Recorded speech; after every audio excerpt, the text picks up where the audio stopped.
Азыр именно эң жакшы сатып аткан бир канча товарыңды айтып өтсөң, эгер секрет болбосо.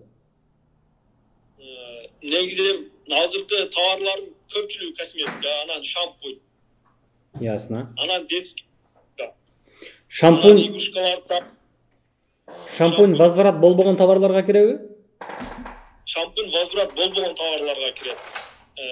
Возврат болбогон дегенде анан бир мындай подделка же башка салсаң ал болот обязательно. Мындай өзүнү салсаң, себеби менен возврат болот да. Особая причинасы болсо болот, а так обычно шампунь возврат болбойт. Мага ушулга чейин шампуньдан болгону 2 возврат болду. Себеп эле?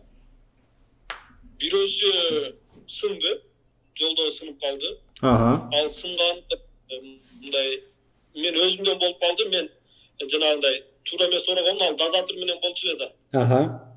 Ошо көбүнчө дозатор менен мен мындай ичке карап кылчу элем, а ошол учурда мындай сыртка карап коюптун. Ошол сыртынан эми товарлардын арасында кеткенде ошол сынган, ошол возврат болду. Андан сырткары дагы бирөөсү Москванын склад менен киргизген болчумун. Москванын склад менен завтра послезавтра бир 2 күндү көргөзөт да. Токтоса. Кечигип калган ошол учурда возврат болду. Башка возврат болгон жок. Отлично. Ушундай күнөөсү бар да, возврат болгон себеби өзүмдө. Получается, ушундай